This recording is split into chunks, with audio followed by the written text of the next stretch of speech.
Guys, so for those of you that don't know, my name is Lucas Zhao. I am a photographer slash graphic designer slash human being on this planet, another living ancestor just like you. And today I will be talking about my time that I had spent in South America last year around September, October time,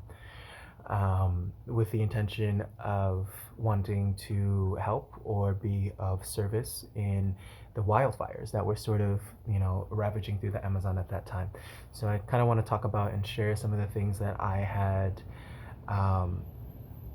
sort of learned and understood in my time there, and it was very humbling and eye-opening in a lot of ways, especially the ways that I perceive activism in the world now. And those are the things that I would really love to share with you guys, because I know that I took a very westernized approach to introducing myself and trying to interject myself as part of the solution in a foreign affair, ultimately speaking, in a country where English is not the primary language, where ambition, may get in the way of the power structures and the power dynamics integrated and historically at play in any country or location. And ultimately, the savior complex that our Western world sort of compounds within our perception of reality, and the way that we feel that we are right and we need to save everybody who's not. So yeah, I'm going to talk a little bit about these things and just sort of share, because it's been a while since I've sat with a lot of the realizations that I sort of harnessed in my time there, and needed a lot of time to process it. So yeah, so that's what we'll be talking about today. Hey guys. So basically, one of the fundamental primary things that I personally learned and sponged in my time in South America, with the intention of integrating with political, social, environmental activism in South America, is that I'm still sort of processing and refining the words to speak this through and with.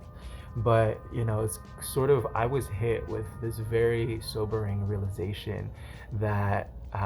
if one person had the power to change the world, which that's why we do all have the power to change the world. But if one person had the power to change this world, just for the sake of this conversation, the world would have already been fixed or saved, or however you want to say it, outside of the suffering. Because there's already so many people on the front lines of Red Cross, Blue Cross, international relations, Peace Corps, outreach, things of that nature, NGOs, nonprofits, fueled by philanthropists, all over the world, with these people on the field, hands on, applying bandages to the victims of car bombs or anything of that nature, or just severe poverty, or teaching people about sexual health in areas where they've just been severely underprivileged and underfunded as well for all of these things, in order for them to participate in our industrial capitalized society. So, with all of these factors at hand, and considering just sort of the depth and the details involved in the power structures, these universal power structures that have been, archaically, historically, we'll say the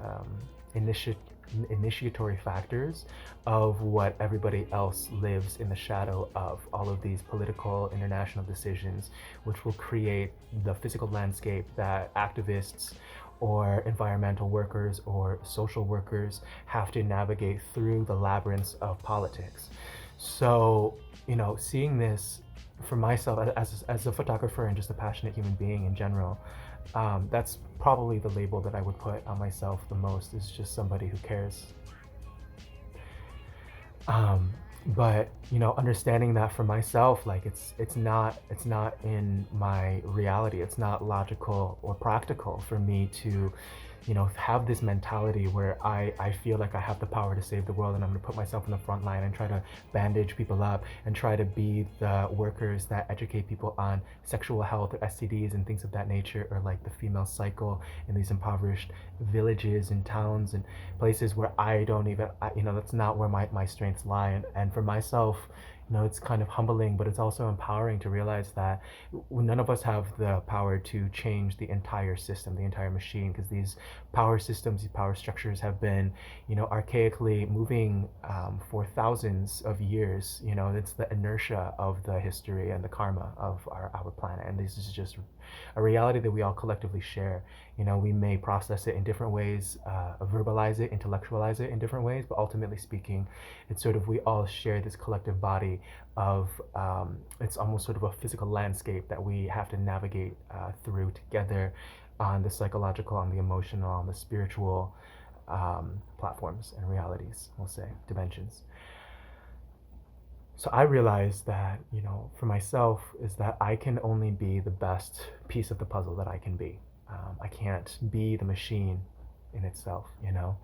So within that, I realized for myself that, and this is just sort of, I guess this video for myself is sort of becoming a manifesto for who I am and how these realizations have sort of sit and processed and gestated within the consciousness reality of my mind, is that understanding that my skills and my strengths lie not necessarily, in not communication, but ultimately to bring this together, to bring the philanthropists and these celebrities and these people in the upper echelon worlds, to connect them, because with these underfunded NGOs and nonprofits, because there's so many people on the front lines that care so much. They're literally bleeding and sweating and crying out of frustration because they care so much for the people that they're protecting and for the villages and the cultures that they're preserving. It's real. And that I feel, for us in the Western world to carry this preconceived notion that we have the power to, that our individual, us, to the white savior, the Western savior complex, is that we have the power to change the world. And I feel like it's actually very dismissive and disrespectful of the frontline workers that actually have set aside and dedicated their entire lives to making the world a better place, and that's something that I realized that it's very fun and easy to talk about, but when it comes to accountability, to action, and to mobilizing,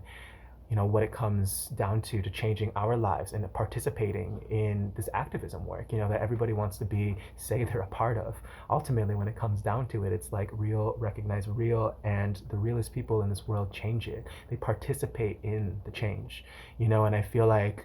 activism ultimately, I see it, it's kind of, in our Western society, it's a badge of honor. It's like, and people cherry pick their activism. People cherry pick the activism that they feel that they can feel safe or involved in participating in, which is great, and that's beautiful for whoever it is that is doing that. And I'm sure that people will, admire and appreciate your support, especially if it comes from a deeper seated well intention. But ultimately speaking, there's so many people that are born into struggles, into challenges, into realities that are outside of our scope of comprehension, especially born into a Western world of privilege and of these ideologies that we're constantly fed, and not all of us, because, poverty, especially spiritual poverty, affects the United States, I would say, and these developed countries probably more severely than anywhere else. And that's another conversation. But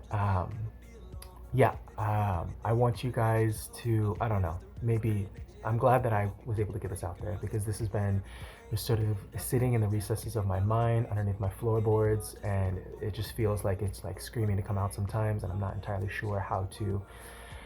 elaborate on all of these things, because the participation and accountability of activism through social media feels so fickle, ultimately speaking, that I don't really know how this lands. But when it comes down to it, I just need to get it out there for the sake of speaking it, because if I die tomorrow, I don't want these experiences to die with me. And I don't know, that's grim, but I feel like us in the Western world, we're also very, very, very unequipped and immature, and competent at talking about death. That's another conversation for another time, another video, when my phone is charged. Okay, last clip final thing, closing this off the video before it ends and before my phone dies, is that I really want to express that activism starts within ourselves and within our own communities and within our own relationships within our lives, basically. And I feel that it's so important to be aware that we can change the world. We can change our world, and if we all change our world in a positive direction, then the world changes. And ultimately speaking, we have so much power. We have so much invitation to participate into the creation of our world and our life every single day, and the life that we want to see, and the life that we can help other people see, in order to encourage everybody to participate in the reality becoming the best that it can be. So in terms of the Amazon or Australian bushfires or whatever sensationalist headline is going to make people care and click today, we're all going through that together and ride with it. But ultimately speaking, like, listen to your heart and care about the people around you, because there's already people caring very deeply about a lot of things in the world, and what we need is people that care about themselves enough to the point that they're going to treat this world better and feel like they care and are responsible and accountable for continuing a world where we have the possibility to care about ourselves and care about each other, So I hope this doesn't become like a nah kind of thing, but yeah, I don't know. I love you guys, and that's sort of what I've been keeping in since I got back from South America, and maybe y'all can find some goodness in it, like my soul. All right, thank you. I'm gonna talk to you next time. If you have any questions, please just comment below. If I was any other race of people, this would probably sound kind of racist. But yeah, just please, be good to yourself, be good to the people around you, because that's what it's all about. Adiós, hasta luego. Hablamos pronto. Ciao.